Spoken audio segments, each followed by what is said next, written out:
1 Corinthians chapter 1, verse 2. Okay, nandiyan na po kayo? Basa. Unto the church of God which is at Corinth, to them that are sanctified in Christ Jesus, called to be saints, with all that in every place call upon the name of Jesus Christ our Lord, both theirs and ours. Chapter 6, verse 11. Chapter 6, verse 11, same book. 1 Corinthians chapter 6, verse 11. Ready? Read. And such were some of you, but ye are washed, but ye are sanctified, but ye are justified in the name of the Lord Jesus, and by the Spirit of our God. Ephesians chapter 2.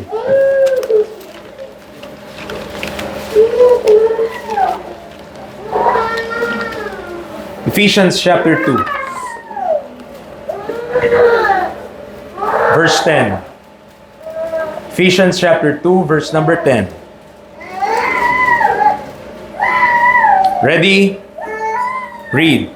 For we are His workmanship, created in Christ Jesus unto good works, which God had before ordained that we should walk in them. Chapter 4, verse 24. Chapter 4, verse 24. Ready? Read. And that ye put on the new man, which after God is created in righteousness and true holiness.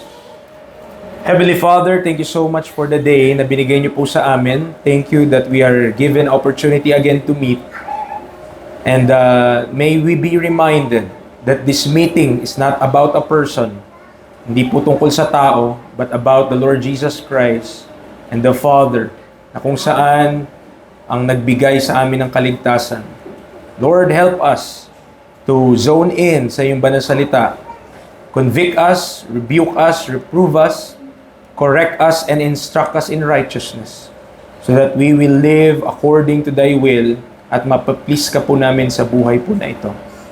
Father, thank you sa mga kapatiran na nandirito. It's an encouragement for them na makita din sila sa muka. Not just via online or some other source. Bagkus, Panginoon, yung personal, physical na makita ang kapatid sa Panginoon, and that in itself is an encouragement to each and every one of us. Salamat sa iyong banal salita. Kayo, Panginoon, tumulong sa amin para kami makapag-focus ngayong umaga. In Christ we pray. Amen and amen. Tayo po ay makakaupo. So this is part 2. Okay. Ng atin pong pinag-uusapan about sanctification. And this is entitled The Cause of Sanctification. The Cause of Sanctification. So, last time na pinag-usapan po natin yung sanctification, ang pinag-usapan natin is the call to sanctification. Naalala niyo ba po yung 3 points?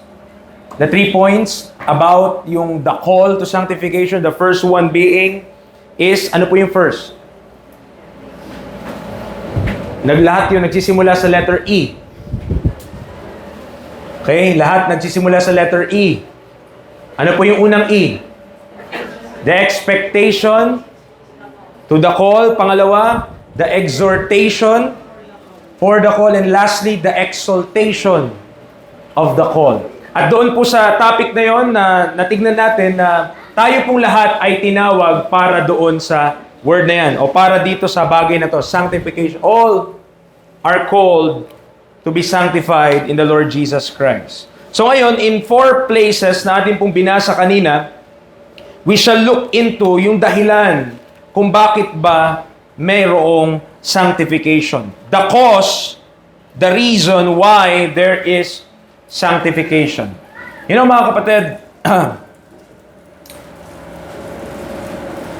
ang purpose ng Diyos hindi lamang magligtas ng kaluluwa. Diyan po tayo. God just doesn't want to save souls.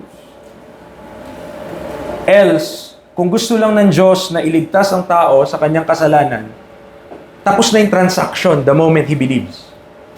Okay? Ibig sabihin po, di mo na kailangan mag-church.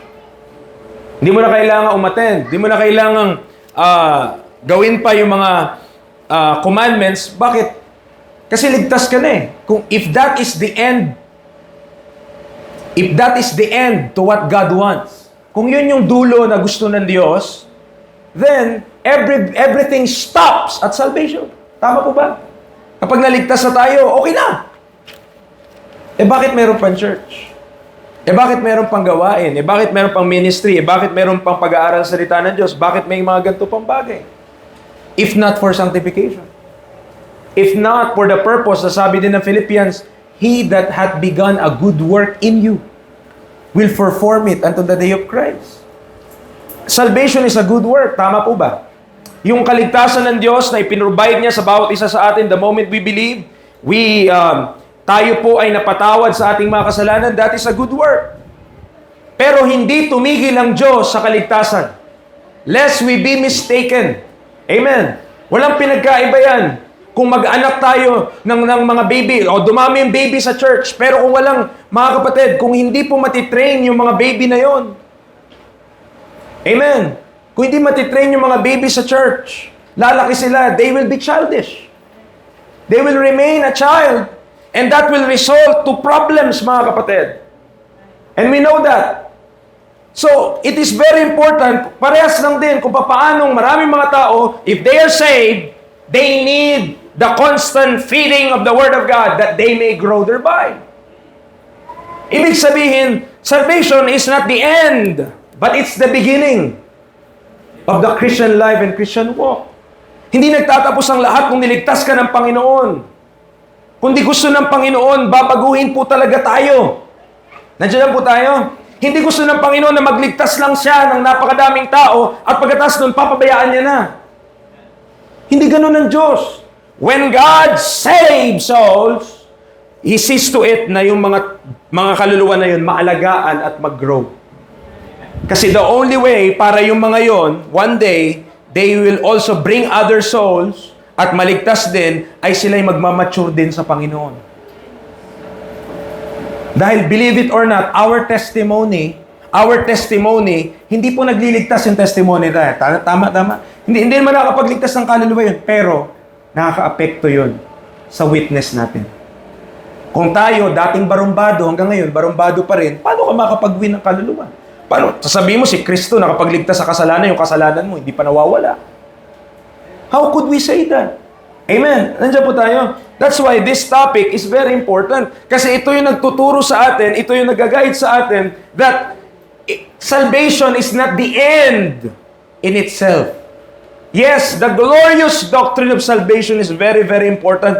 At lahat tayo, salamat. Kung tayo ligtas na, tayo sigurado purihin ng Panginoon. Pero hindi po doon nagtatapos ang gawain ng Panginoon sa buhay natin. Kasi kung nagtapos ng lahat sa kaligtasan, wala na dapat church. Wala na dapat godliness. Okay? Na mga pinag-uusapan po natin as times go by. So there are people who teaches sanctification as legalistic. Ibig sabihin, parang set ng rules lang. Some are carnal persons who thinks their abstinence on some specific activities puts them on an elevated position in the church. While others who are devout and sincere finds their oft pursuit of holiness failing. At nawa, kung meron sa atin nagiging seryoso pagdating sa bagay po na ito, makikita natin kapag tinry natin o sinubukan natin na mamuhay ng may kabanalan, parang lagi tayo nag-fail. Or may tendency na magbalik ka sa mga dati mong ginagawa. O magbalik ako sa dati kong ginagawa. Yun yung inawit ni Sister Weng. That exactly is that. Ano yun? Yung Have You Died na kanta na yun. Kung iisa-isahin mo yung lyrics nun, yun. Have you died? Have you signed the warrant for your own execution? Have you come to the end of self and all your resolution? When you find yourself trying, tama ba yan? When you find yourself, di ba yun? Find yourself, yun. Have you died that you might live your life anew? Ang point kasi ng kanta na yon, ang atin daw pamumuhay, dapat ibase natin sa ginawa ni Kristo. Kung si Kristo napako na sa krus, pako ka na din. Kung si Kristo namatay na, namatay ka na rin. Saan? Sa kasalanan. Si Kristo na buhay na magmuli, saan? Patungo sa Diyos. Dapat ganoon din daw tayo. Amen. Nandiyan po tayo. So, meron po talagang conflict. Kaya nga natin pinag-aaralan ito at yun yung hinihimay natin at gusto ko po ipaunawa sa biyaya ng Panginoon. Kaya po, merong mga mag-iisip na yung Christianity talaga, based sa Bible, pag binasa mo, parang imposible. Sabi ng Panginoon, dapat banal tayo. Pero ba't di mo naman nakikita sa buhay mo? Bakit di ko naman nakikita sa buhay ko? Kaya may iba, nagko-conclude na lang, imposible talaga yan, preacher. Imposible talaga yan. Diba? Ganun yung nagiging conclusion po. So in this study, we shall discover the root, origin, and source of true Christian sanctification. What we'll find is that it doesn't came from man's carnal determination. Kagaya din doon sa awit. Tandaan niyo po ang pamumuhay ng banal hindi nakabase sa laman natin. It's not based on our flesh. O kahit pilitin mo siya, kagustuhan mo siya, no? Hindi doon nakabase. That the flesh that is in any man, na yung laman na nasa atin pong lahat, including the believers, is as wicked as the day that God saved a man's soul. Do you acknowledge that? Na yung kasalanan na nasa atin, yung flesh na nasa atin, masama pa din?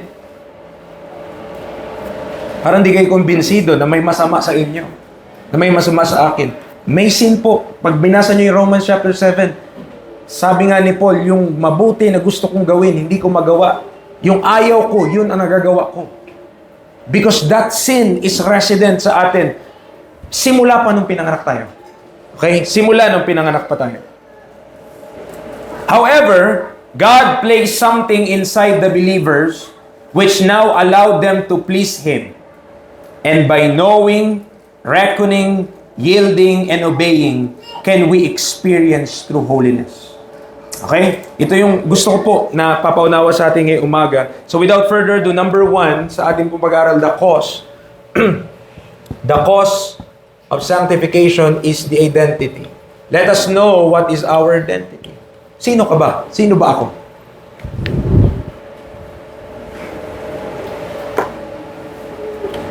First Corinthians chapter 1. Binasa po natin kanina. Let us look into it again. 1 Corinthians chapter 1 verse number 2.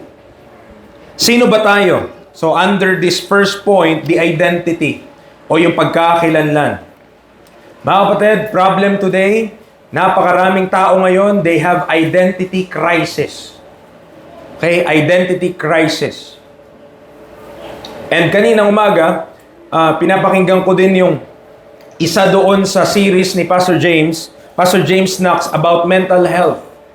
At sabi niya, statistically, sa US, 70% daw po ng tao, di ko alam kung accurate yun or kung mali lang pakinig ko, pero 70% daw, dun sa statistics na yon, clinically, doon sa US, based sa psychology nila or sa kung anumang test nila, ay qualified sa depression.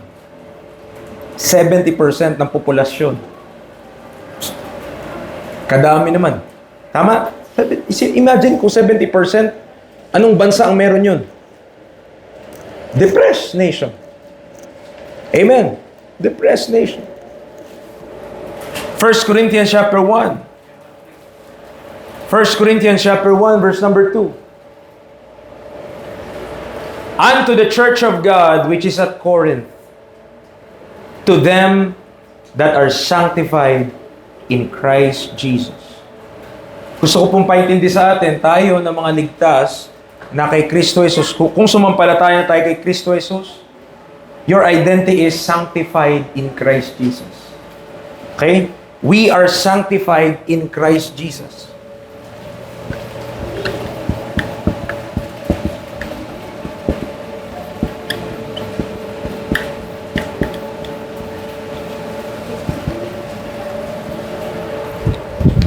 The location of our sanctification o yung pagiging banal po natin, the setting apart from sin, inihiwalay ka sa kasalanan and you are made holy, ginawa kang banal, ang lokasyon po noon ay walang iba kundi kay Kristo Jesus. Look at the preposition, in. Okay? So, when you go outside of Christ, kapag ikaw ay lumabas, okay, kay Kristo Jesus, wala, hindi ka sanctified. You're only sanctified in Christ Jesus. Okay? Anong ibig sabihin ng preacher? Ibig sabihin, yung transaction na nag-made available, kaya po nangyari ito, is the doctrine of, the underlying doctrine is spiritual baptism.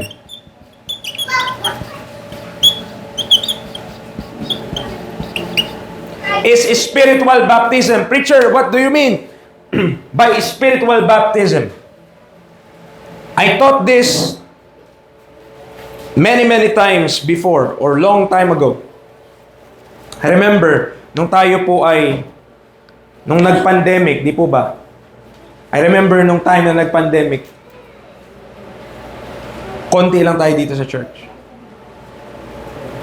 But I'm teaching those things dun sa mga tao na nandito sa church. Amen. If you are here during that time, then I hope you still remember yung doktrina na to, the spiritual baptism. Lahat ng saved, nangyari sa kanila to. Lahat ng ligtas, na-baptize spiritually. What, sa papaanong paraan, preacher? So, merong preacher ng salita ng Diyos. Merong mangangaral ng salita ng Diyos. And this preacher have the Word of God and the Word of truth. Lagay ko na lang, Word of truth, mga kapatid. So, the Word of truth is preached. Pag pinangaral ito sa tao, that man, if that man believes the word of truth, the gospel of your salvation, so ang kanyang gagawin, man believes this. Naniwala siya doon sa ginawa ng Panginoong Jesucristo, how that Christ died for our sins, according to the Scripture, and that He was buried, and that He rose again the third day, according to the Scripture. That is the gospel of the grace of God. At kapag pinaniwalaan ng tao yung salita ng katotohanan, which is the gospel, mga kapatid, ang gagawin po ng Spirit of God ay ipipwesto, itutubog, or ipapasok po yung tao na to into Christ. The moment na naniwala yung tao sa ginawa ni Kristo, the Holy Spirit baptizes this man. Ipapasok siya kay Kristo Jesus. Okay? Naniwala yung tao. Ikaw yun, ako yun. Naniwala tayo sa ginawa ni Kristo. Naniwala tayo sa Ebanghelyo ni Kristo. Ano nangyari pagkatapos nun? The Holy Spirit baptize you into Christ. The Holy Spirit baptizes us into, yun yung ibig sabihin na, you are in the body of Christ. Kaya I could say, I'm in Christ. I'm in the body of Christ. Bakit? Binaptize ako ng Holy Spirit. Preacher, saan mo mababasa yun? Romans chapter 6 and 1 Corinthians 12. Romans chapter 6, mga kapatid, Romans chapter 6, verse number 3. Romans chapter 6, 3, saka 1 Corinthians 12, verse number 13. 1 Corinthians 12, verse number 13. Two passages. Sabi niya, Romans chapter 6, verse 3, know ye not that so many of us as were baptized into Jesus Christ were baptized into His death. Nakita niyo yung past tense? Baptized. And also 1 Corinthians 12 verse 13. 1 Corinthians chapter 12 verse number 13. For by one Spirit are we all baptized into one body, whether we be Jews or Gentiles, whether we be bond or free, and have been all made to drink into one Spirit. Tatandaan niyo po ha, parehas na passage, Romans 6 saka 1 Corinthians 12, wala pong mention ng tubig doon. There's no mention of water. Bakit? Kasi hindi po yun water baptism. Spiritual baptism. Bakit, preacher, spiritual baptism? Kasi ang nagbaptize is spiritu eh. The Holy Spirit, anong ginawa niya? The moment you believe the gospel, naniwala ka sa ginawa ni Kristo, pinasok ka kay Kristo. Binabawan ko lang yung Tagalog natin, mga kapatid. But baptism is also identifying. At tinutubog ka kasi sa water baptism, di ba? Kapag binaptize ka, tubig, binagsak ka doon at inahon ka doon, identified ka na sa kung sino nagbaptize sa'yo. Kung si John the Baptist yung nag-baptize, identified sila sa ministry ni John the Baptist. Kung si Jesus Christ at yung mga 12 apostles, yung nag-baptize yung time nila, identified na yung mga tao na yun sa kung sino nag-baptize sa kanila. And mga kapatid, walang pinagkaiba sa atin. The moment we believe the gospel, ito po ha, the Holy Spirit, hindi mo man yun nakita, hindi mo man yun naramdaman, hindi mo man yun nalasahan, hindi mo man yun wala talaga eh. Pero nangyari yun. Amen. Preacher, paano mangyari yun eh? Hindi ko nga nakita, hindi ko nga naramdaman, wala nga akong kamuang-muang. Nung pinanganak ka ba sa mundo, alam mo? Nung pinanganak ba ako sa mundo, alam ko, hindi. Wala pa akong kamuang-muang nun, pero nangyari yun. Amen. At may mga magpapatotoo na nangyari yun kasi nandito ako ngayon eh. Now, kapatid, the testimony that this happened is the scripture. That it happens the moment yung tao naniwala sa gospel, pinasok siya kay Kristo Jesus, kaya tayo, parte tayo ng katawan ni Kristo. Kaya ikaw, parte ka ng katawan ni Kristo. That's why you are in Christ, I am in Christ. I am in the body of Christ. And it happens because of His spiritual baptism. Tatandaan niyo po ulit hindi po yan tubig. Walang tubig na kinalaman dyan.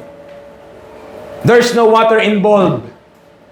But there's a baptism that happens nung naniwala ka kay Kristo Jesus.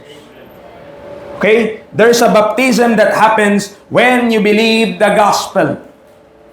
So, that is not a fable or an illusion, but a spiritual truth. Without this baptism na nangyari sa lahat ng mananampalataya, sanctification would be lodged or based somewhere other than Christ.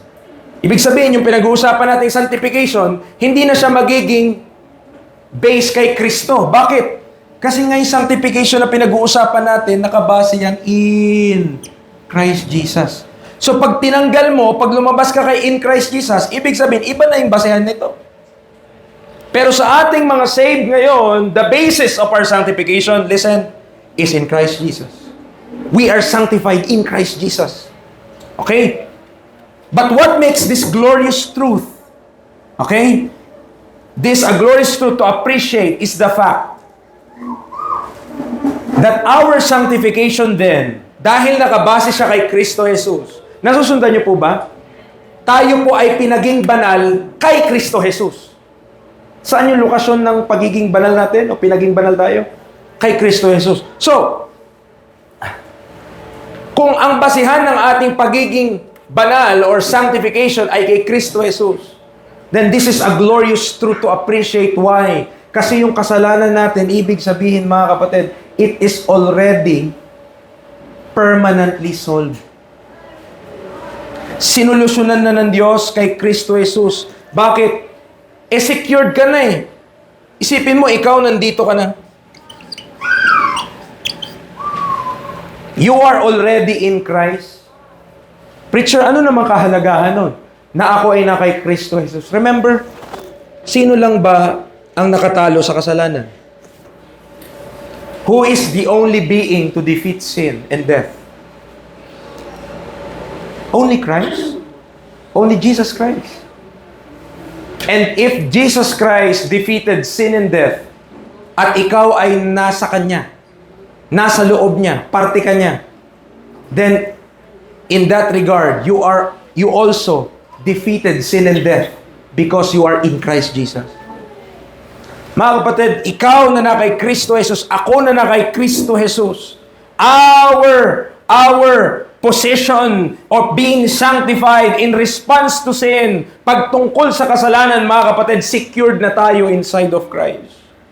Hindi natin kailangan matakot or kabahan na mawala ang kaligtasan natin or sanctification. Bakit?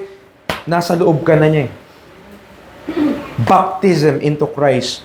Spiritual baptism into Christ. Our membership, placement, and location inside of the body of Christ defines our permanent identity as sanctified in Christ Jesus. Therefore, kapag sinabi ng Bible, ang ating nabasa, we are sanctified in Christ Jesus, mga kaibigan, mga kapatid. That means, from now on, even to the future, I'm in Christ. And I'm sanctified in Christ Jesus. Nandiyan po tayo. Kaya yung verse, pakinggan nyo yung verse na paborito natin. Therefore, if any man be, saan? In Christ. Saan ka lang magiging new creature? In Christ lang yun. Lumabas ka kay Kristo, wala yan. This is your only security. Kaya secure na secure ang believer. Pag naintindihan ng believer that he is baptized or she is baptized into Christ, nung siya'y naniwala sa gospel, ano pang hanapin mo dyan? Secured na tayo sa Kanya. 1 Corinthians 6. 1 Corinthians chapter 6. Not only sanctified in Christ Jesus, but our identity, mga kapatid, our identity also tells us, lahat ng mga mananampalataya, verse number 11.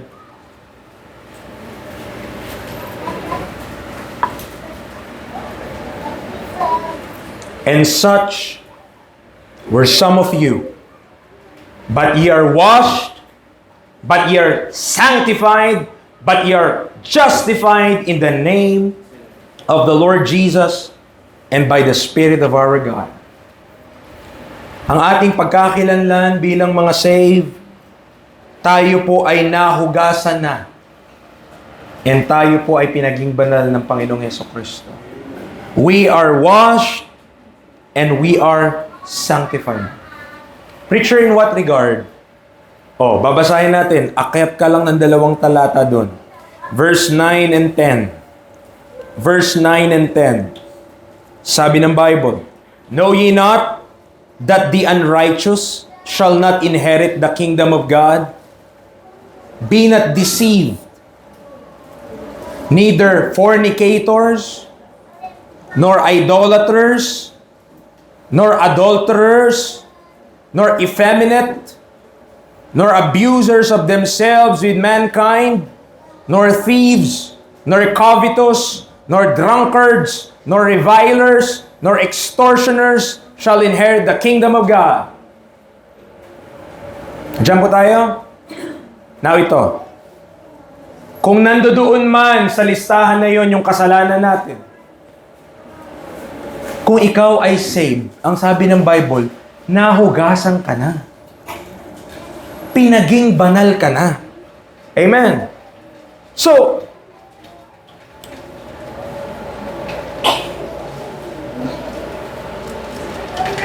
given the fact na lahat po tayo mga kapatid ay niligtas lang ng Panginoon, it is understood na meron tayong mga kasalanan. Tama po ba?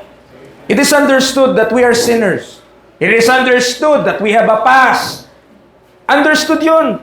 Naintindihan ng Diyos yun. Kaya nga namatay si Kristo dahil dun sa mga yun eh. Tama po ba? So, that list, yung verse 9 and 10, yung listahan na yun, mga kapatid, nilagay ba yun ng Diyos para sabihin na kung ganun kayo, magpatuloy kayo doon, okay lang kasi napatawad naman na kayo?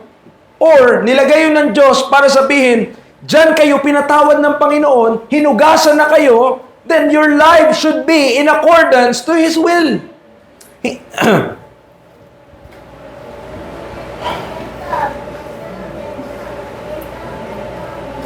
This is sanctification. Kaya sinasabi ko po, napakahalaga ng pag-uusap na to, ng topic na to. Kasi,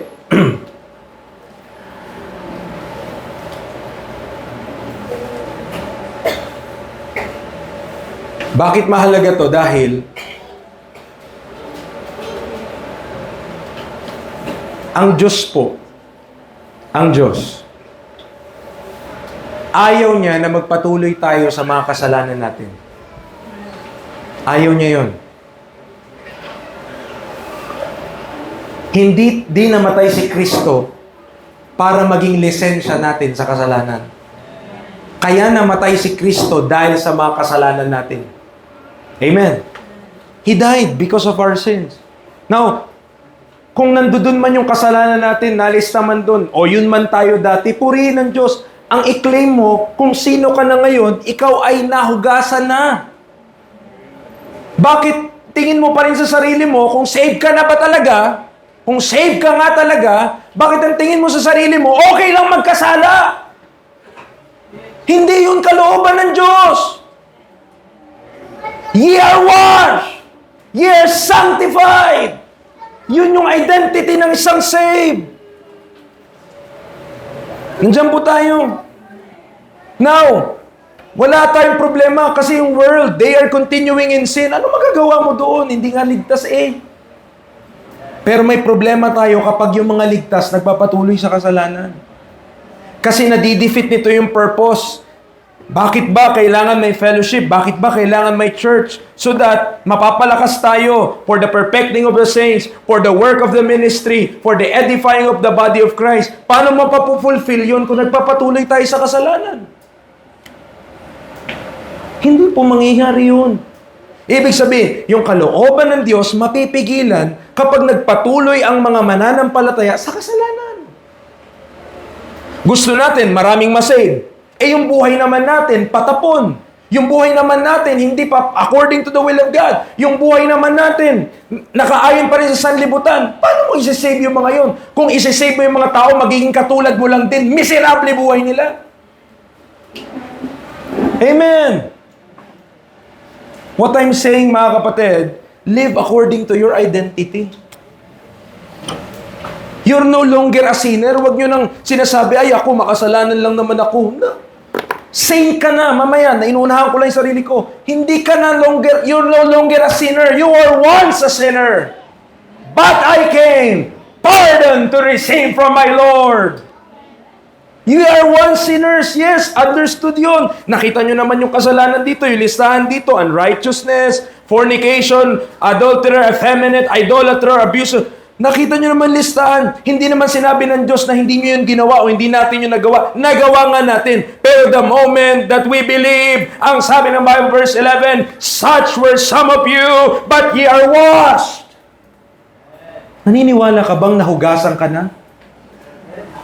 Naniniwala ka bang, mga kapatid, yung panghugas ng Diyos, hindi joy at tide. Naniniwala ko yung panghugas ng Diyos ay sadya namang galing ka siguro sa sobra. I mean, mga, napapanood niyo po yung mga rag, yung meron sa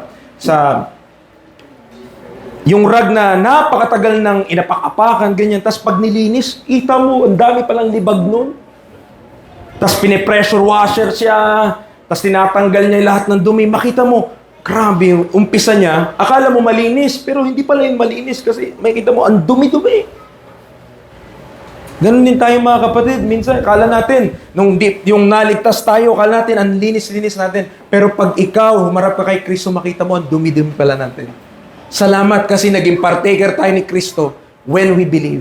We are sanctified in Christ Jesus. Kaya wag na, mga kapatid, delikado yung magsabi-sabi ka na, magsabi-sabi tayo na, alam mo kapatid, makasalanan lang naman tayo. Delikado yan. Ibig sabihin yung identity mo, pinapambuhay mo pa rin yung old man. Okay? Yung old man pa rin ang nag-ahari. Hindi na dapat po yun, mga kapatid. Kung yun man tayo dati, tandaan nyo po ha, pakinggan nyo po mabuti. Kung yun man po tayo dati, nagpapatawad po ang Diyos. Tama? Pero kung ligtas ka na, ayaw na ng Diyos na magpatuloy ka doon. Ngayon, kung hindi ka pa niligtas hanggang ngayon, patuloy ka lang. Nasa iyo yun. Pero kung saved ka, if you claim yourself to be a Christian, if you claim yourself to be of Christ, then yung mga bagay na binanggit kanina, it should not be named among us. Hindi na dapat yun napapangalanan sa atin. Bakit hindi po yun kalooban ng Diyos? Amen. Nandiyan po tayo. Be not deceived nga o huwag kayong padadahya, sabi ng Bible. We need to understand that we should no longer be identifying or doing ourselves these sins because this is clearly contrary to our identity in Christ.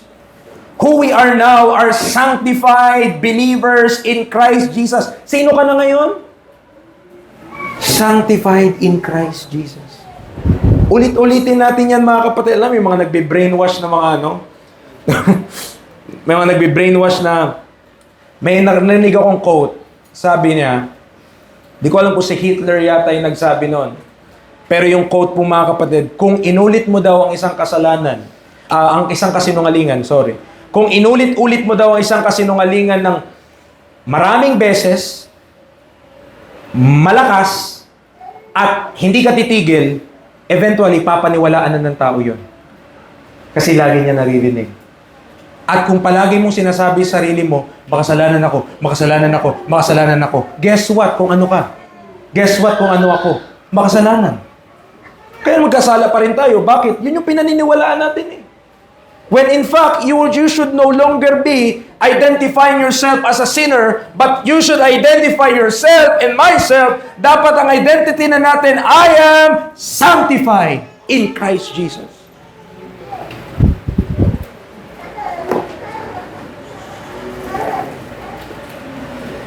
At hindi po yun parang positive thinking. Ay, positive thinking. Diba? Gagaling ako. Hindi po. Ang basis ng doctrine. Kung hindi doctrine yung basis natin, empty lang yun. But because merong underlying doctrine, yung sanctified in Christ Jesus, na pinaunawa po natin, no? Sana po naintindihan natin. Kaya naging totoo yung sanctified in Christ Jesus dahil sa spiritual baptism. Dahil nilagay ka nga talaga kay Kristo. Binaptize talaga tayo. We are put into Christ. So, this identity, hindi po ito false o hindi ito pangarap o hindi ito ilusyon. Nangyari po talaga ito the moment we believe, and therefore we could say that our identity is in Christ Jesus. Sanctified in Christ Jesus. If in the past, you might have been in bondage under sin, I believe lahat po tayo, na tayo po ay ginapos ng kasalanan. That excuse would not serve you now, for you are no longer under sin but under grace. Saan ka na nakailalim? Hindi na po under sin, but we are under grace. That glorious baptism into Christ puts you under another master, grace and no longer sin. Hindi ka na. So, nakailalim tayo, hindi na po sa kasalanan, mga kapatid. Nakailalim na tayo ngayon sa biyaya ng Diyos. Know this, na kapag nagpatuloy tayo, babasahin ko po ulit para tumatak sa atin in our remembrance. Verse 9 and 10 and chapter 6 ng 1 Corinthians. Kung magpapatuloy tayo sa fornication, kung magpapatuloy tayo sa idolatry, kung magpapatuloy tayo sa adultery, kung magpapatuloy tayo sa effeminacy, kung magpapatuloy tayo sa abusing ourselves with mankind, sa pagiging magnanakaw, verse number 10, thieves, sa pagiging covetous, sa pagiging drunkard, sa pagiging reviler, at sa pagiging extortioner. Listen, if you are saved, if you're a Christian, then there is specific instruction to admonish, restore, or expel a believer from the congregation to maintain peaceful fellowship.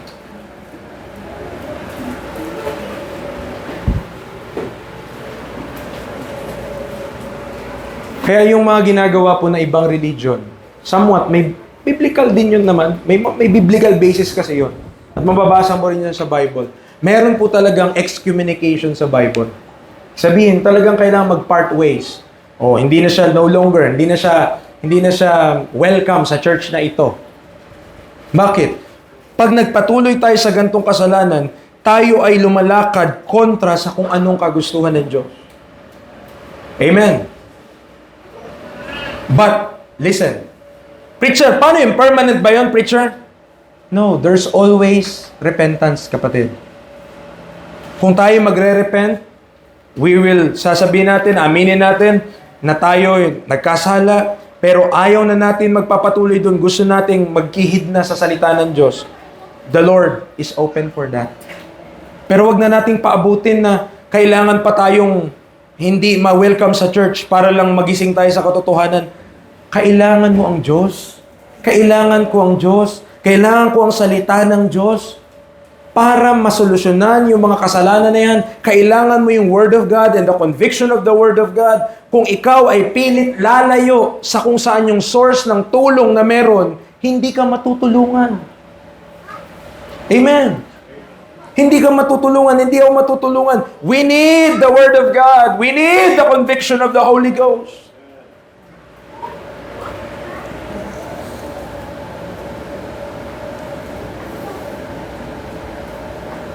Pero pasensyahan po mga kapatid.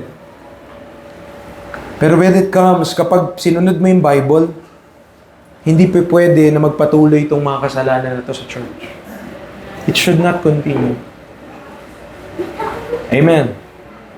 Hindi mo kinukulong ang tao kasi baka isip, ay, legalism yan. Hindi po mga kapatid. Kasi kung gusto niya gawin yun, pwede niya gawin. Huwag niya lang idadamay yung church. Nandiyan po tayo? You could continue doing that. If you want to. If I want to. Pero, ang pinoprotektahan ng Diyos is the flock. God is protecting the flock because the church is His purchase possession. Anong pinangtubos ng Panginoon sa church? His own blood. His own blood. Kaya mahalaga sa Kanya yun. Mahalaga sa Diyos yun. Sin is not peaceful. Sin is hurtful, damaging, and corrupting. The gospel saves sinners, not condone them. Tandaan po natin yun. Ang gospel nagliligtas, hindi nagko-condone na. Hindi, okay lang yan. Diretso lang. Hindi po. Ephesians 2. Ephesians chapter 2 verse 10. Ephesians chapter 2 verse 10. Still under our identity in Christ Jesus. Still our identity in Christ Jesus. For we are His workmanship, created in Christ Jesus unto good works, which God had before ordained that we should walk in them. Okay. So, also part of our identity, hindi lamang we are sanctified in Christ Jesus, but we are His workmanship.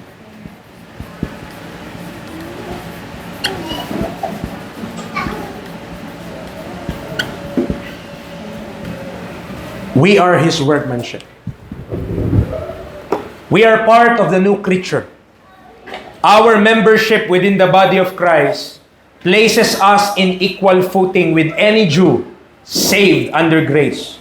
That is God's workmanship created in Christ Jesus. Nawa mas ma-appreciate natin yung katotohanan po na ito mga kapatid, na dahil tayo ay na kay Kristo Jesus, hindi po mas mataas ang Hudyo sa atin in Christ. Okay? Kung masisave ang Hudyo ngayon, kaparehas mo lang siya. Save lang din kayo parehas. Hindi mas mataas yung kaligtasan niya sa kaligtasan mo. Amen. Because there's neither Jew nor Greek in the body of Christ. So tayo po mga kapatid, pantay lamang tayo sa Hudyo. Kahit sabihin natin, maring mas historical sila, ganyan, tayo mga Gentile lang. Pero once you are placed in Christ, you are given an elevated position in Christ. Kapantay lang po ng mga Hudyo. We are God's workmanship. And as such, our makeup is known and determined by the workman.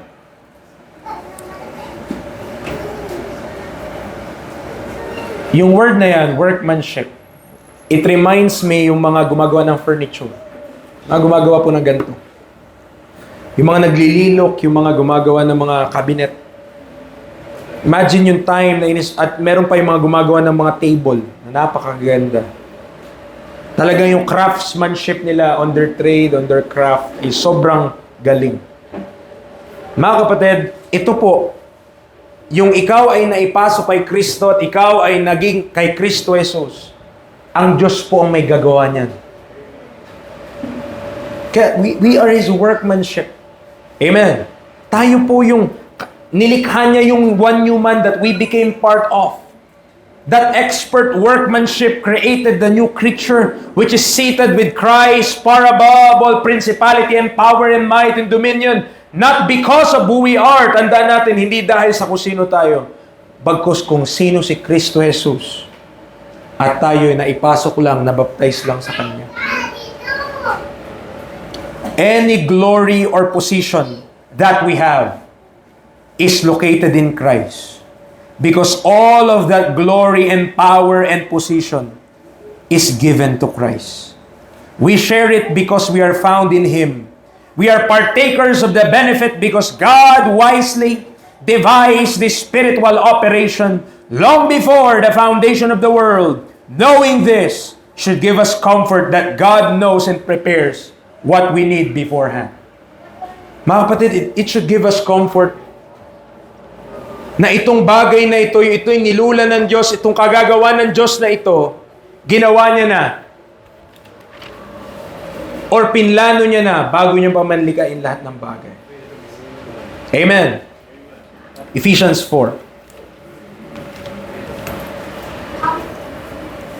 Ephesians chapter 4. Ephesians chapter 4. Verse number 24.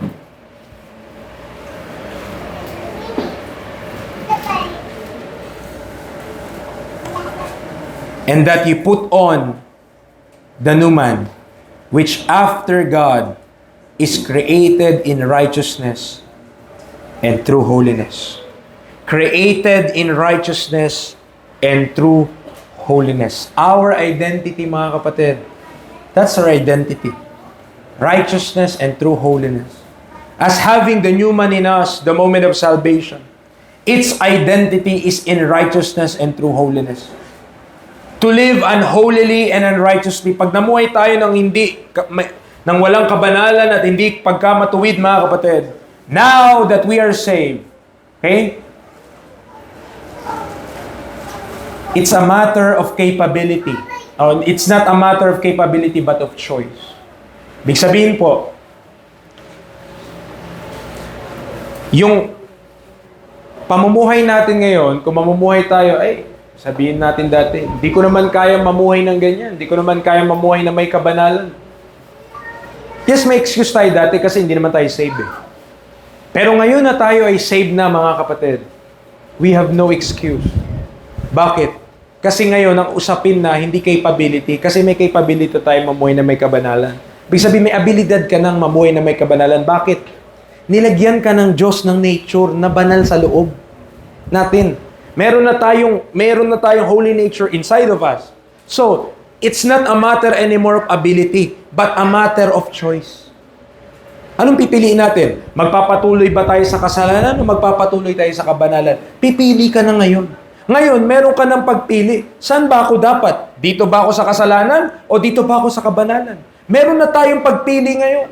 And sadly, of course, every day, may battle na nangyayari at madalas ang nagwawagi yung kasalanan. Pero wag natin sasabihin na hindi natin kayang mamuhay ng may kabanalan. Bakit po? Kasi ang Diyos, nilagyan ka na sa iyo ng banal na nature. There is a holy nature inside of us if we are saved. We do have a righteous and holy nature. Ang tanong, ina-acknowledge ba natin yun? Because if not, our minds are very capable of believing a lie. The lies that we feed our minds, not only can we believe it, but be deceived deliberately by it. When we think we could not live a holy life, we will never, because of that limiting belief that is a lie. I'm aware, kanina pa tayo distracted lahat. But I exhort you by the Lord Jesus Christ, please, magtuon po tayo sa salita ng Diyos. Alam nyo, kahit araw-araw, distracted naman tayo lahat eh. You know, bakit tayo distracted lahat? Cellphone. Amen. Andiyan po tayo. Buhay pa ba ang lahat? Gumagalaw pa?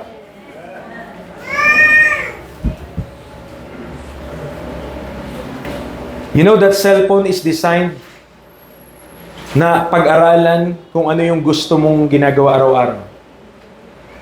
So that it will feed you again and again the things that you like. So it will make you an addict. Diyan nakadesenyo yan. Amen. You heard the term sa mga bata na brain rot? Hindi alam ng mga magulang yun. Brain rot. Do you know that term, brain rot? That's a Gen Z slang. Ano yun, preacher? Exactly, hindi nila alam ng mga magulang yan eh.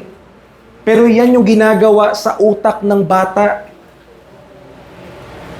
Those phones and those social media is designed deliberately, Kailangan ko pa explain sa inyo para maintindihan natin, mga kapatid. Sanang pambura. Ito. Baka dito magising tayo kasi kanina tulog na eh. Gising ang mata, pero ang diwa tulog.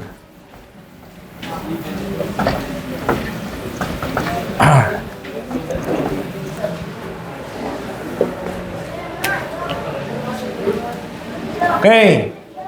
Ito yung cellphone. iPhone to. Okay. So, kahit anong social media to. So, maaring si F siya, maaring si Y siya, maaring si T siya. Diba? Oh, marami yan. Social media. All are designed. Okay. These companies, these are companies. Facebook, Meta, YouTube, TikTok, Twitter, X, lahat. Mga kumpanya yan. And those company, of course, ano bang goal ng mga company? Profit, mga kapatid. Profit, pera. Kumita, tama? Yun naman yung end goal niyan, syempre. Para tumaas yung stocks so that they will earn a lot of money. So these companies want profit. Paano kumikita itong mga to? Sa palagay nyo? Palagay natin. Ha? Paano sila kumikita? Of course, advertisement. Kahit kami, gumagamit po kami niyan sa aming mga pinagagawa sa buhay. Bakit? So, kasi magbayad ka sa kanila dahil nasa sa kanila yung mata. They have the eyeballs. They have the customers. They have the data. So, magbayad ka kay Facebook, magbayad ka kay YouTube, magbayad ka kay Google, kung sino-sino man sila, para mag-advertise ka sa platform nila. Okay? Dahil magbabayad ka. Kung 20K, 1 milyon, 1 billion, kaya po nila yung tumatanggap lang po sila ng pera, mga kapatid. So kahit 1 billion pa yung ilagay mo dun sa kanila, tatanggapin nila yun ng masaya. Bakit? Eh yun yung goal nila, kumita ng pera eh. Oh, so ito na. Pero alam nyo din na hindi lahat ng advertisement maganda. Tama ba? Yung iba, napapa-X ka eh. Pangit naman ito. Iba naman ito. Scam. Ganto. Ganon. Mahal. Dami. So, ang ginagawa po nila mga kapatid, they are training their models. Lahat sila, tinitrain nila yung models na kung ano yung gusto mo, yun yung ipapakita nila. What you want, it will feed it to you. Para, ano mangyari nun? Kung 1 oras ka lang gumagamit, gagamit ka na ng 5 oras. Paano sila nagbe-benefit ng preacher? Eh kung 1 oras lang gumamit, anong pinagkaiba niyan? Malaki. Sa 1 oras, 10 ads maaring makita mo. Dito, 50. Sinong kumita? Sila. Kasi when you use their app more, kapag ginamit mo yung app nila ng mas matagal, mas maraming time sila, giyan, gastos ng mga to, pakita lang ng pakita. Hanggat hindi ka umaalis dun sa app nila, nakukonsume mo yung nilalagay doon, unti-unti, pak, hanggang addict ka na.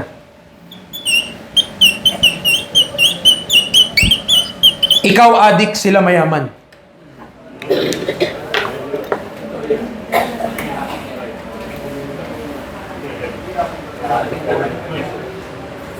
Diba? Sila kumita. Tama?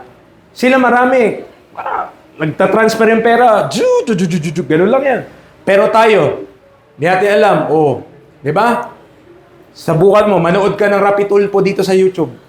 Ang dami niya ng kasunod na. Magpakailanman, ipaglaban mo. Yun na yung mga papakita sa'yo kasi mahilig ka dun sa buhay eh. Buhay na may buhay, di ba? So, yun yung hilig mo. Yun na yung papakita sa'yo. Pak. Tapos yung mata mo luwa na, nandun ka pa rin. Pak. Hindi mo mapipigilan. Bakit? Dinesign yon, in-engineer po yun ng ganon, deliberately po, ganon talaga yung disenyo niyan. Kasi the more na mag-stay yung tao sa app na yon, the more nakikita yung mga kumpanya. Diyan po tayo. That's why we could not mahiwalay ka lang dito ng 1 oras, nangangati ka na. Bakit? Baka na-miss out mo na yung latest eh. Baka hindi mo na nakita kung ano yung ano diyan trending. Baka hindi mo na maano yung kung ano yung mga naku, baka mahuli ako. Saan ka mahuhuli?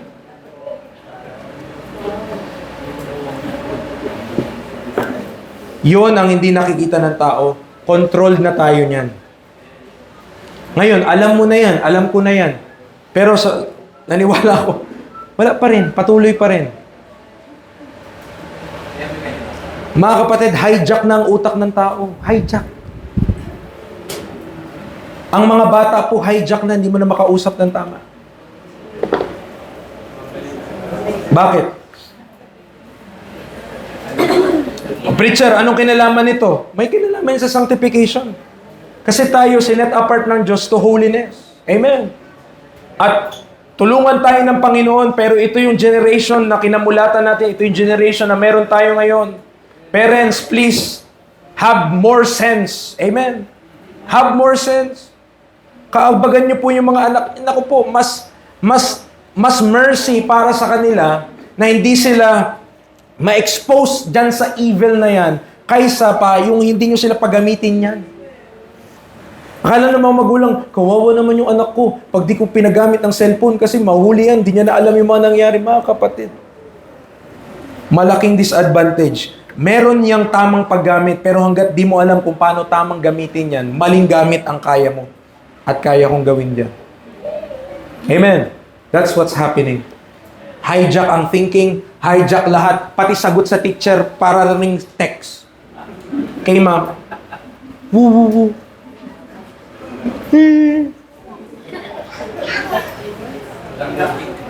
Tama?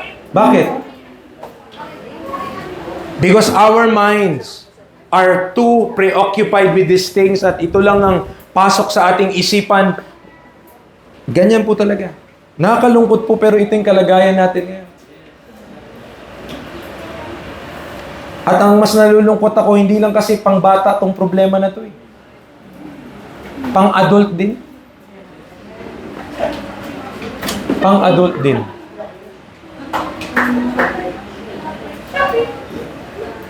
Di mo makausap ng maayos. Diba? Magpe-fellowship tayo, cellphone pa rin hawak natin. Di ba natin kaya isang araw na wag gumamit ng cellphone? Ikakamatay ba yon? Akala mo lang ikakamatay mo, pero hindi mo ikakamatay. The problem is, ito yung kinakaharap natin, these things. Know your identity. Our identity is not these things. Alam niyo bakit din? Ito po. Just for your information. Kasi dito kayo gising eh. Alam niyo po bakit marami ding depressed ngayon? Mas maraming depressed ngayon kaysa dati. Dati naman, mas mahirap ang buhay. Kumpara naman na dati, mas mahirap ang buhay kaysa ngayon. Pero bakit mas maraming depressed ngayon? Kasi araw-araw kinukumpara mo yung sarili mo sa pinapanood mo. Ay, ang ganda ng bahay nila. Ay, ang sarap ng kinakain nilang mukbang. Ay, ano ba yung mga... At lahat ng mga nakikita mo na yung nawala ka, unti-unti kang kinakain na to. Wala ako noon, wala kami noon, dira. Ang buhay talaga namin, napakalungkot. Kawawa naman kami, may bahay lang kami. May pagkain lang kami, may damit lang kami. Kawawa kami. Kaya ka depressed kasi kumpara ka ng kumpara sa iba. Kumpara ako sa... Maging kontento tayo sa kung anong meron tayo. Binless tayo ng Panginoon. Kung may asawa po kayo, binless ka ng Panginoon ng asawa mo. Ang dami mo tinitignan na kung ano-ano dyan.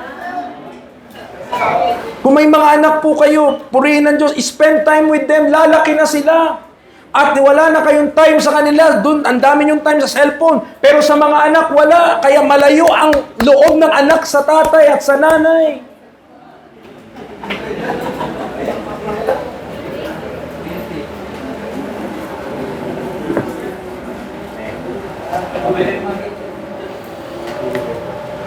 This is what we are dealing with. And this is what I'm dealing with.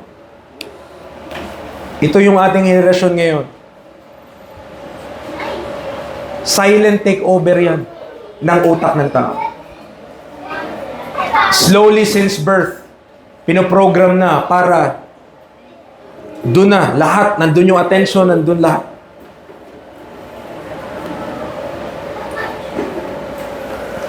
Kaya ang hirap.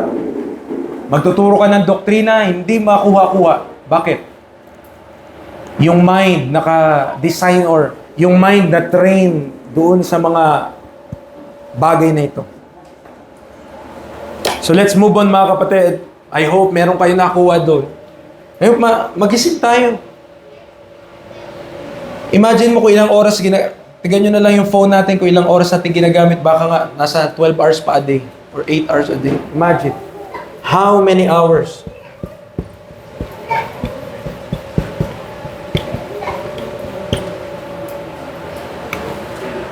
The intent or the intention.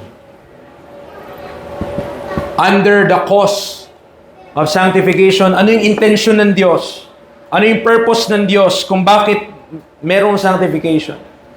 1 Corinthians 1:2 again, sabi ng Bible, unto the church of God which is at Corinth, to them that are sanctified in Christ Jesus, called to be saints. His intention, para tayo maging saints. Let me repeat this to everyone. Ang isang santo po, hindi po patay. Hindi po patay na tao na nire-revere o tinataas ng simbahan. A saint is someone alive who is sanctified in Christ Jesus. That makes the weak and the strong believer a saint. Kahit sino dito, basta naniwala na kay Kristo, kahit pa young people siya, kahit pa adult siya, basta naniwala ka kay Kristo Jesus, you are a saint. I am a saint. By God's grace. Part yun ng calling natin. Therefore, we should live in light of the truth. Live like a saint and not a sinner anymore. Sino tayo? Ano intensyon ng Diyos? We are saints. Hindi ka sinner. Yan ka dati, pero hindi ka na yan ngayon. Ito ka.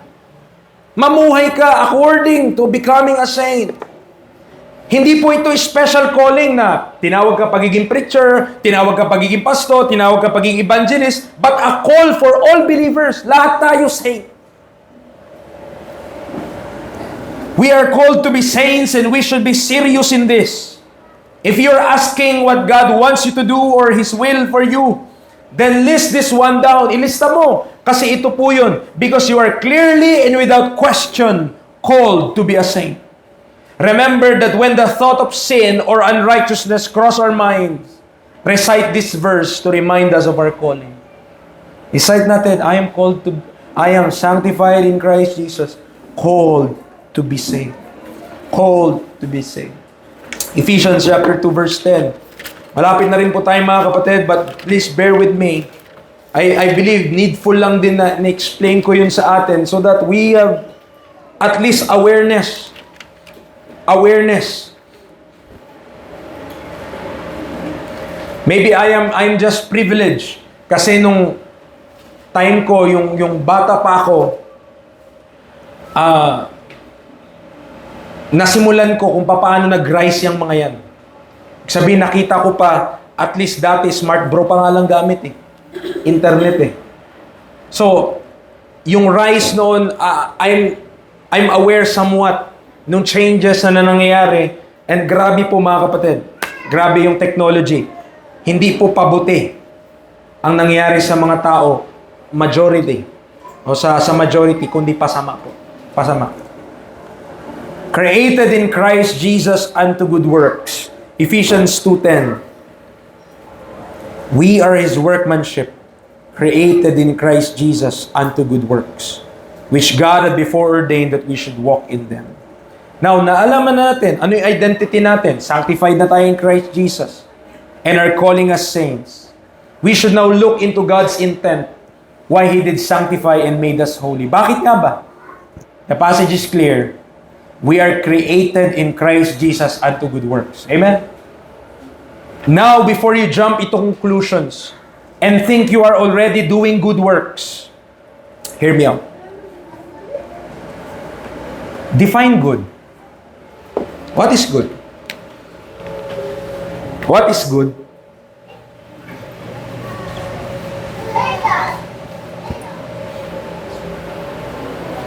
How could we determine what's good? Kasi sabi ng Bible, nilikha daw po tayo unto good works. Now, alam ba natin what is good? At alam ba natin how to determine what is good? Kasi baka inisip natin, kala natin, mabuti yun, pero hindi naman pala mabuti yun, according to the Bible. Maraming verse that is telling us that the Lord is good. Amen. Walang question doon. And also in Isaiah 39:8, good is the word of the Lord. Good is the word of the Lord. So these are good starting places in defining what's good and determining what is good. Romans 12, sikat na sikat, alam natin to. Palagi natin napuntahan. Pero kahit dito, nagbigay din dito ng insight. Romans chapter 12, verse number 2. Even this passage, binigyan tayo ng insight dito mga kapatid about the good will of God. How to prove the good will of God. And be not conformed to this world, but be transformed by the renewing of your mind. So, bakit daw tayo dapat hindi mag-conform sa world at matransform dapat tayo sa mind? Bakit? That ye may prove what is that good and acceptable and perfect will of God. Colossians chapter 1. Colossians chapter 1. So, pinuprove din pala mga kapatid, yung will of God. Yung good will of God, pinuprove siya. Kaya kailangan talaga yung isip natin matransform. Pero ang kalaban natin dito, sanlibutan. Ang kalaban natin dito, social media. Ang kalaban natin dito, ang dami-daming factors, ang dami-dami na kalaban dito. Colossians 1:9 to 10. For this cause, we also, since the day we heard it, do not cease to pray for you, and to desire that ye might be filled with the knowledge of His will, in all wisdom and spiritual understanding. Ano yung prayer ni Paul?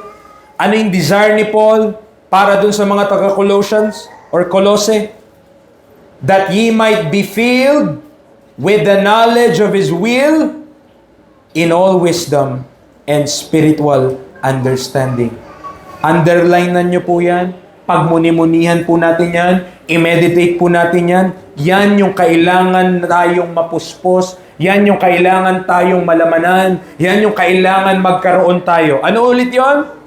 Knowledge of His will in all wisdom and spiritual, understanding.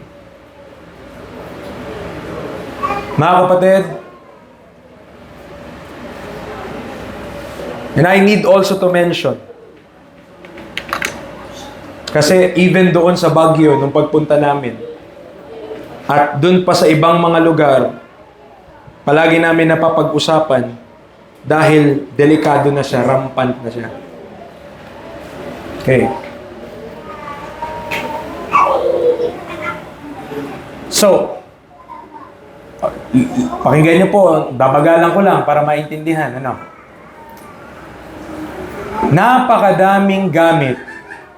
Okay? Napakarami pong gamit ng artificial intelligence. Napakadami. AI. And I could also say useful usages. Saan parte preacher? Sa mga medical. Makadetect ng cancer, early stage. Di ba magandang gamit yun? But there are also bad usages of AI like any other tool. Sa preacher, saan masama gamitin yun? Tigay mo yung mga bansa kung anong ginagamit nila para magbombahan. Ayun lahat. So, meron ding masamang gamit. But ito po mga kapatid. Basahin niyo yung verse number 9 ng Colossians 1. Anong prayer ni Paul? Mapuspos, mapuno, yung mga kapatiran, yung mga believers ng knowledge of His will, in all wisdom, and that's the key. That's the key.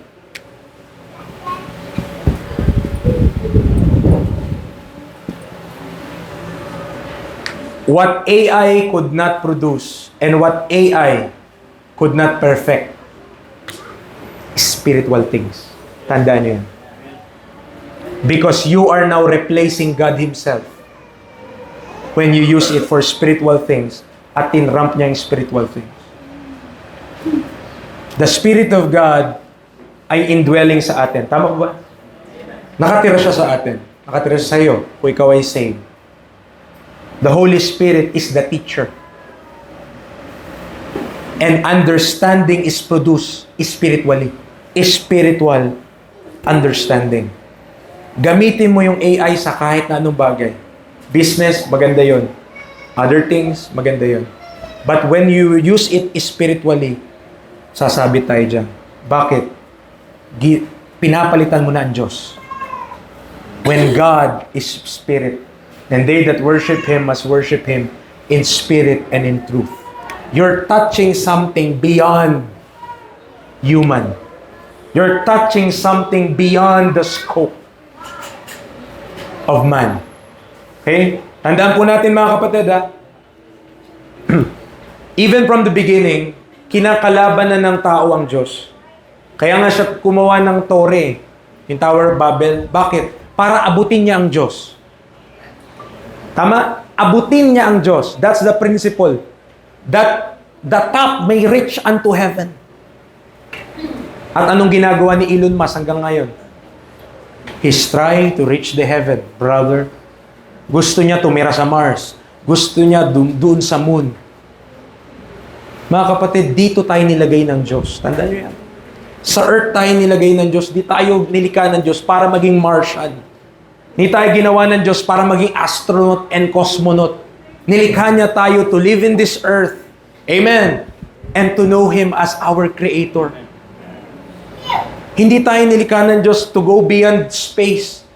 Dahil you are usurping something that is not yours. That is the abode of the angels. That is the abode of the princess. That is the abode of the powers na hindi natin nakikita. One day, ilalagay tayo doon ng Diyos. Huwag mong advance. Lord, doon din naman kami papunta. Papuntahan na kami ngayon. Hindi pwede. Maghintay tayo. There, in everything, there is a season and a time for every purpose under the heaven. The problem with, napakadaming problema mga kapatid. You're touching something spiritual. Huwag mong i-offset doon sa bagay na yon that is man-made spiritual things. Because if we does, magkakaroon tayo ng problema. Magkakaroon tayo ng problema. Not by might, but by the Spirit. But by the Spirit. Amen. Nandiyan po tayo? So, yung good, mga kapatid, is spiritual understanding. Yun yung gusto mangyari. Yun yung gusto magkaroon tayo, mapuspos tayo mga saints. Knowledge of His will, in all wisdom, and spiritual understanding. And also, another note, mga kapatid, just in my thoughts, AI could produce a lot of information. Napakadami. We are not denying that. It could produce a lot and millions of information. Ang problema, sobrang daming information, wala nang understanding. Walang understanding. Walang depth. That's the problem na kailangan makita ng mga believers. Amen. Wala pa rin pong makakatalo kapag personal ka nagbasa ng salita ng Diyos. Personal mong pinaniwalaan, ito yung basahin mo. Ito yung basahin natin. Amen. Huwag tayong magtiwala sa mga post, mga kapatid.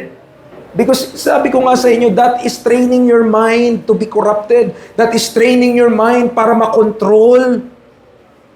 But this is the book. Binigyan tayo ng Panginoon, mga kapatid. The Word of God. Hindi, kahit nga po ito, I will warn you, mga kapatid, even in your Bible reading, kung may choice naman kayo, huwag kayong magbasa sa app. Magbasa kayo sa literal na libro. This is just an encouragement and exhortation sa bawat isa. Yes, we have an app on our phones. Pwede mo gagamitin yun. Pero in your Bible reading, in my Bible reading, please, read a physical book. Kasi kung gusto mong biblical ka talaga, book yun eh. Papel eh. Amen. Yun yung binigay ng Diyos. And we should read the Bible. Ay, preacher, napaka-old fashion naman yan, napaka-luma naman yan. Iba na ngayon, dapat sa iPad na tayo nagbabasa ng Bible. Basa ka ng Bible, may text, tiyong, may notification, tiyong. Paano ka nakapag-focus doon? Amen? Pero dito, mahawakan mo. Makita mo, pag marumi na, ibig sabihin, gamit na gamit. Pag sobrang linis, ibig sabihin, isang beses ng isang linggo, bisitahin. Yan, linis nito. Amen. So brethren, to do good works that pleases God. O, babasahin ko, Colossians pa rin tayo kanina. Colossians, hindi ko binasa verse number 10. Mahalaga po ito. Kailangan na mapuspos tayo ng knowledge of His will in all wisdom and spiritual understanding. Kasi ang dahilan nun, verse 10, that ye might walk worthy of the Lord unto all pleasing, being fruitful in every good work and increasing in the knowledge of God. Kaya po tayo hindi makalakad na mapiplease natin ng Panginoon or hindi tayo nagiging fruitful in every good work. Ang dahilan, verse number 9, we are not filled with the knowledge of His will. Preacher, paano ba mangyayari yun? Paano ba mangyayari na yung spiritual understanding ko tataas, yung wisdom ko tataas, yung knowledge of His will ko tataas? Walang shortcut sa Christian growth. Read the book, listen to preachings, meditate upon the Word of God. Wala pong shortcut dyan. You could not bypass the work of the Spirit. Spiritual po ito eh. Amen. If you will not spend time with the Word of the Spirit of God, kung hindi ka mag-spend ng time dito, you will not grow. We will not increase in these things. Kung hindi tayo mag-spend ng time dito, mga kapatid, siguro, ako, sirang plaka sa inyo, or kung di man tayo ganun ka-eloquent sa pagsasalita, purihin ng Diyos, mga kapatid. But let me remind you that you could not bypass the work of God. We could not bypass the work of God. Walang Kristiyanong lalago na Sunday lang tayo may intake ng salita ng Diyos. Di tayo mag-grow doon. Try kaya natin, physical body natin, linggo lang tayo kumakain. Tapos araw-araw, doon tayo kumain. Tubig lang. Amen. Kaya natin, ay naku, hinang-hina na tayo, nanginginig na tayo pag Tuesday. Pag Wednesday, ang lalaki na ng tingin mo sa pagkain, chicharon, sarap. Lahat na. Amen. Hindi pwede mga kapatid. Kailangan po natin ang intake ng salita ng Diyos. This is what I'm saying, please. Read the Word. Preacher, hindi ko po maintindihan. Oops. May Spirit of God ka. Dahan-dahan lang. Di mo naman kailangan intindihin lahat eh. Pero kahit konti lang, unti-unti may matutunan ka. Yun ang gusto ng Diyos. Amen. You do not need to be fast, but you need to be consistent. We need to be consistent. Lastly, mga kapatid, last point. The instruction. The instruction. Lastly, the instruction.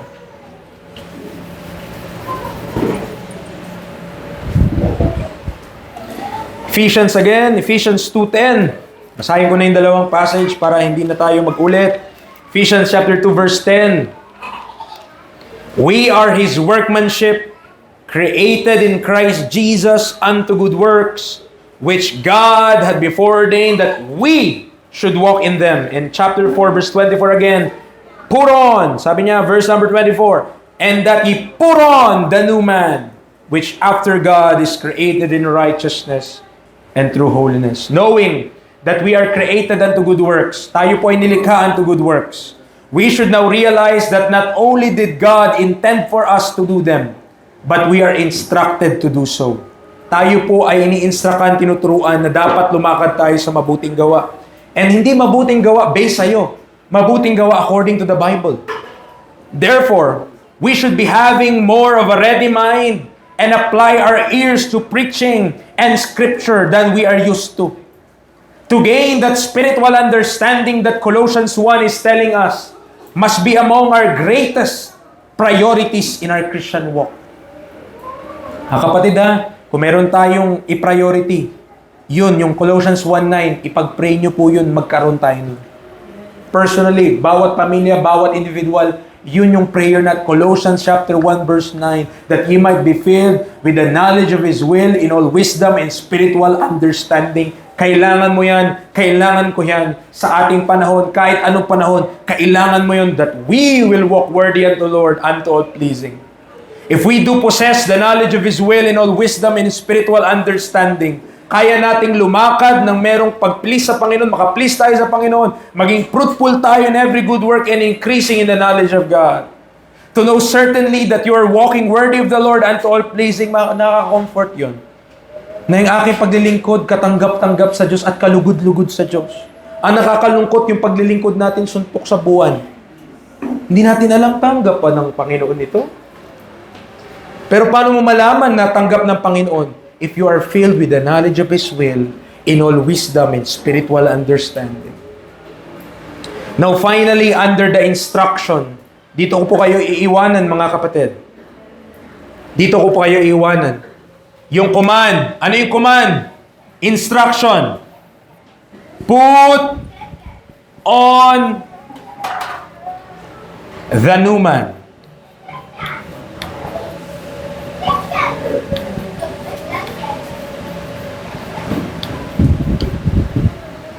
This is the instruction. Put on the new man. Ang tanong, saan mo ipuput on? Where should we put on the new man? Saan mo ipuput on? Paano mo to i-obey? Instruction po yan, ha? Instruction para sa believers. How could you obey the instruction to put on the new man? Saan mo dapat isuot? Kasi put on and put off is just a language. Parang hinubad mo, sinuot mo. So, saan mo dapat isuot yung new man? Saan ko dapat isuot yung new man? Sa katawan ko ba? Oh, ito po mga kapatid. No, na tayo po ay sanctified na. Tama, pinag-usapan natin sa identity natin. Sanctified na tayo. That we are God's workmanship, created in Christ Jesus unto do good works. That we are so blessed to be baptized into Christ and partake of His glorious position, glory, and benefits. However, the area of conflict within the believer right now, the area of conflict within the believer, ay hindi po sa spirito natin. At hindi rin po sa katawan natin. The area of conflict, no. Not in the spirit, not in the body. Bakit, preacher? Spirit, doon nakatira yung Holy Ghost eh. Walang conflict doon. Tirahan yun ng banal na Espiritu ng Diyos. Yung katawan naman natin, sumusunod lang yan kung anong gusto mong gawin eh. Tama po? So, the area of conflict is not in the spirit part and not in the body part. So, nasaan yung conflict sa bilang Kristiyano? Nasaan po? If you have the spirit and you have the body, anong kulang? Ano na lang yung kulang? The soul, tama? Pero, the soul, yung kabuuan ng soul, hindi naman dun eh. But particular part lamang po mga kapatid. The great conflict inside of us occurs doon sa location na dapat mo tong i-obey. Saan mo dapat i-put on yung human? In the mind. In our minds. Nandyan po yung laban.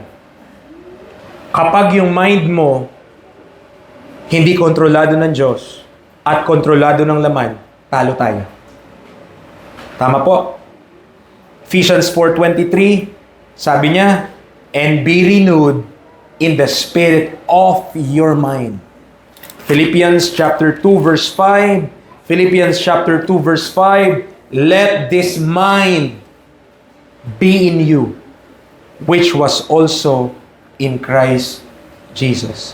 Saan mo dapat i-put on yung new man? Sa mind. Kaya po mga kapatid, God hath not given us the spirit of fear, but of power and of love and of a sound mind. Anong ginagawa ng Espiritu ng Diyos kapag niligtas siya ang tao? He gives the ability na ang tao maging nasa tamang pag-iisip.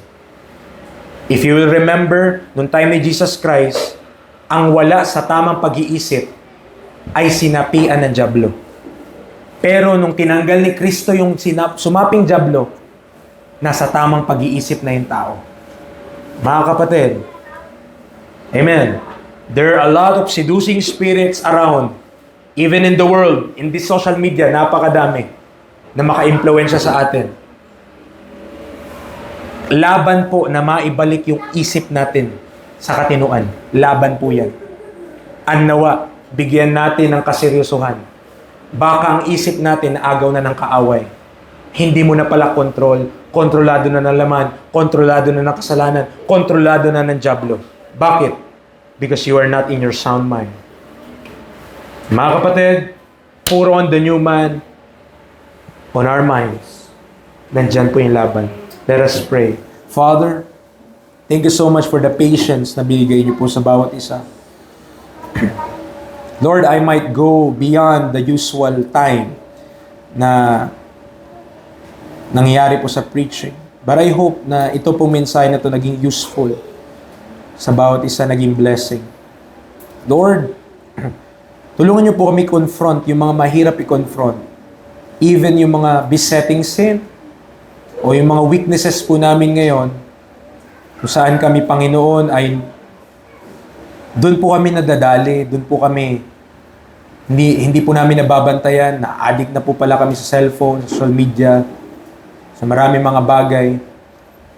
When in fact, dapat ang buhay namin ay para na po sa purposes niyo, Panginoon.